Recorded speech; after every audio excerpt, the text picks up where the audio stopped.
celebrating our classification. That is the Real Review Wine Classification of Australia 2025. What is the classification? Top Wineries is all about wineries. Classification is about individual wines. So we started this 4 years ago. We revise it every year. So this year is our third iteration of the classification, and it's based entirely on the scores, the ratings that the wines achieve in our tastings. It differs from other classifications that are out there. There are some notable classifications of Australian wine already existing.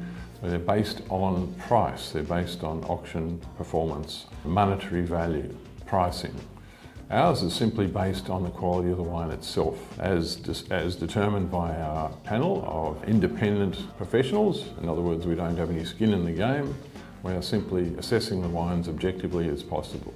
Every year, as I mentioned, we revise our classification, and this year is the third time we've done that, so it's the fourth iteration. So all of these wines in front of me here are new entrants in the classification. So there are two ways that a wine can be upgraded in our classification, and there's a chance to be upgraded every year. One way is by improvement in quality. It may have been at a certain level, but it's been rising, and eventually it reaches the level that is appropriate for entry into our classification.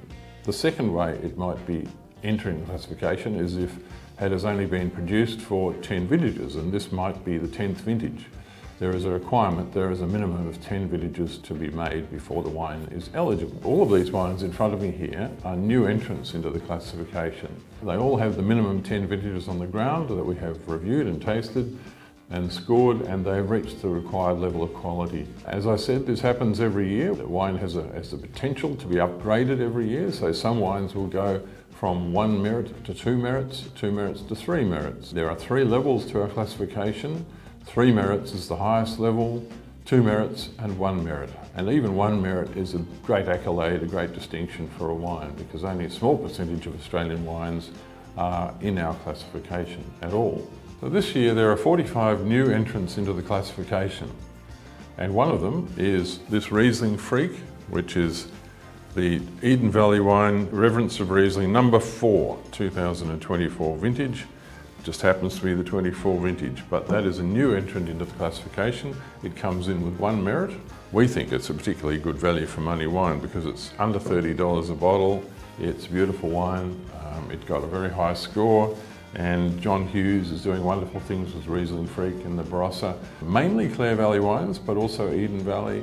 He makes many different Riesling wines. They're all based on Riesling and different styles. Most of them are dry, but there's an off-dry and there's a sweet and there's a sparkling. But John Hughes is a Riesling obsessive. He is the Rieslingfreak, and he's doing great things.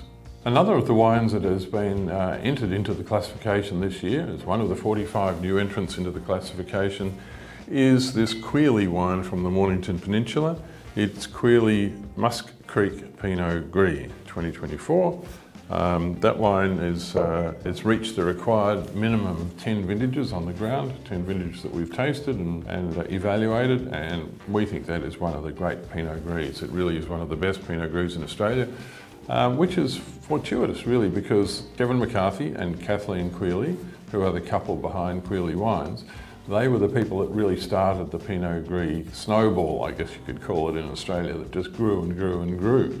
When they were at Gallant Wines, also on the Mornington Peninsula, they started producing Pinot Gris. They sold to Gallant and bought a new place called Quealy some years ago, and they continue to produce great wines, one of which is Pinot Gris. But the rest of the country caught onto the Pinot Gris craze with great alacrity, and now it's a big thing in Australia. So congratulations to Quealy for producing that wine. So another 1 merit wine which has just entered the classification this year, and there are 45 new entrants into the classification, is this Santolin Pinot Noir from the Upper Yarra Valley. So this is Adrian and Rebecca Santolin have been reasonably new producers, I guess you could say. This is the 22 vintage of their Pinot Noir from Gladysdale. Now, Gladysdale is in the Upper Yarra Valley, and the Upper Yarra Valley, where the climate is cool because of the altitude, and the soils are deep red volcanic soils, just happen to suit Pinot Noir beautifully, and that's a very fine, very delicate style of Pinot, and it's reached the level of quality and the number of vintages that we require for the classification. So congratulations to the Santolins. New entrance into our classification this year is this rosé style from L.A.S. Vino. L.A.S. Vino. Luck, Art and Science is what the L.A.S. stands for. This is Nick Peter in the Margaret River region, and Albino Pinot he calls it. A funny name, but he's a quirky guy. It's a blend of Pinot Noir and Chardonnay, but it's barrel fermented, it's whole bunch pressed barrel fermented. Comes from one of the oldest Pinot Noir vineyards, I think the oldest Pinot Noir vineyard still existing in Margaret River. It's a quirky and original style of rosé.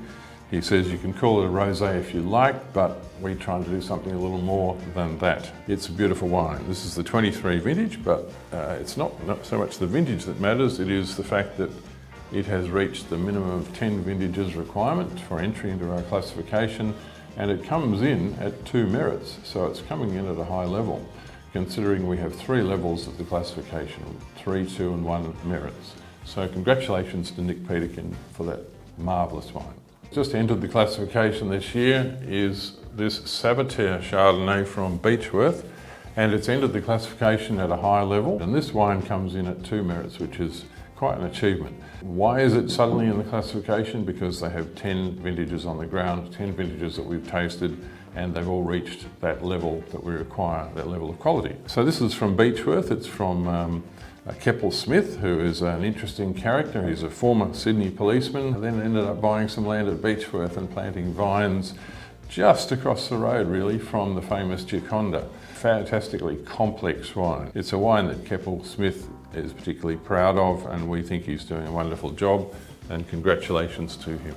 And finally we come to a fortified wine, which is a logical way to progress through a tasting or any kind of presentation of wine.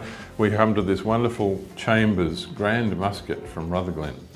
This is a fantastic wine which has just entered the classification. We have tasted it the required number of times, and it of course reaches a high level that we demand of these wines for entry into the classification.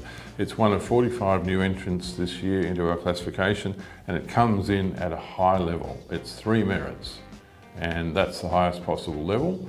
So this is the second top wine that Chambers produce. They produce Rutherglen, Classic, Grand and Rare. Rare being very rare and very expensive. This is the Grand, which is the second level, and it is a fabulous wine. It's got a lot of age in it. I mean, the Chambers family have been in Rutherglen for a very long time.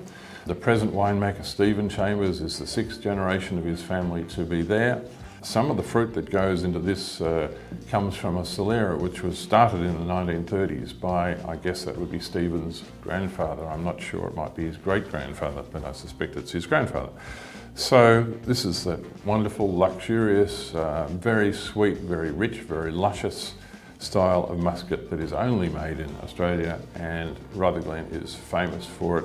It is a great style and it's a unique style. Congratulations to the Chambers family.